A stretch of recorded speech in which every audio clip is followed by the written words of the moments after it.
Bonjour, comment allez-vous? Nous sommes Fernando, Et Mamen, nous sommes mariés et nous allons vous proposer une réflexion sur une expression qui est Marie, étoile de la nouvelle évangélisation. Cette expression vient des années 1975, plus ou moins. Elle a ses racines dans l'encyclique Evangelii Nuntiandi de Paul VI. Une expression que nous allons maintenant essayer de vous expliquer. nouvelle évangélisation. Eh bien, Paul VI ne dit pas exactement nouvelle évangélisation. Mais il nous invite à sortir d'une consommation passive de la spiritualité. Vous connaissez peut-être le terme sortie d'église, qui est un autre terme à la mode.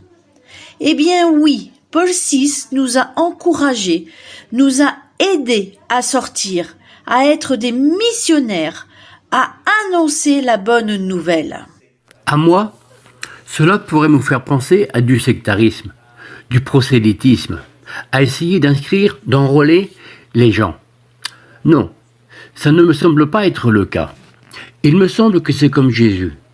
Après la résurrection, il nous dit « Allez, annoncez la bonne nouvelle, baptisez tout le monde au nom de Dieu le Père, le Fils et l'Esprit. » Regardez, à moi ce qui me semble être sincère, c'est qu'il y a quelque chose qui nous révolutionne tellement à l'intérieur, qui nous donne tant de joie, que nous voulons sortir et l'annoncer.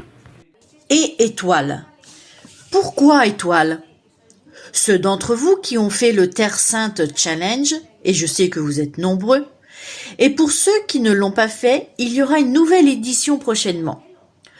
Je ne sais pas si vous vous souvenez que lors de nos premières étapes dans la montagne carmélite, nous avons parlé de la Stella Maris, n'est-ce pas? Eh bien, d'un autre point de vue, pourquoi être l'étoile? Parce que Jésus est le soleil, n'est-ce pas? Et le soleil se lève le matin. Mais avant l'aube, nous avons des étoiles qui annoncent cette aube, qui annoncent que le soleil va se lever. Peut-être que l'étoile Marie nous dit quelque chose sur ce soleil Jésus. Là-bas, il y a la nouvelle évangélisation. Marie anticipe, prépare l'arrivée du Seigneur. Nazareth, le oui, qu'il me soit fait selon ta volonté. Mais on peut aller aussi à Inkarim, la visitation. Marie porte Jésus dans son sein et transmet à sa cousine Élisabeth, qui était enceinte de Jean le Baptiste, qu'elle s'est mise au service des autres. Cana, le premier miracle de Jésus selon l'évangile de Jean. Pourquoi disait-il que son heure n'était pas encore venue? Eh bien, parce que Marie lui dit « Jésus, ils n'ont plus de vin !» Et où placer Marie après la résurrection de Jésus? Nous devons placer Marie au Cénacle, à la Pentecôte, parce que Marie est un disciple et une missionnaire. Elle nous aide à soutenir notre foi et elle est persévérante dans la prière. Elle nous aide à enlever, à sortir cette même peur qu'avaient les disciples qui se sentaient et qui étaient enfermés. Ça, c'est Marie. En fait, moi je m'imagine Marie dire « Euntes », c'est-à-dire « Allez, je vous envoie, sortez et proclamez ». À qui? À tous, pas seulement à ceux que nous avons dans la paroisse, dans les groupes ou dans les mouvements, aux personnes qui sont déjà dans nos communautés chrétiennes, non. À ceux qui étaient là et qui sont partis parce qu'ils n'ont pas trouvé ce qu'ils cherchaient. Et à ceux qui ne l'ont jamais été et dont nous ne pensons même pas qu'ils puissent l'être. À tout le monde. Et à tout le monde signifie aussi ceux que nous avions l'habitude de juger comme de mauvais chrétiens, ou des gens un peu douteux. Ces douteux sont aussi des fils de Marie. Il y a des gens qui sont en prison. Il y a des gens qui, au-delà de leur orientation sexuelle, sont aussi des fils de Marie. Des gens qui ont causé des problèmes. Et, quand on les voit dans la rue, on change de trottoir. C'est vrai, à eux aussi. Mais pas seulement à tous. Mais aussi où? Mais où? Je pense à la virtualité. Je crois que Marie pourrait être une parfaite youtubeur.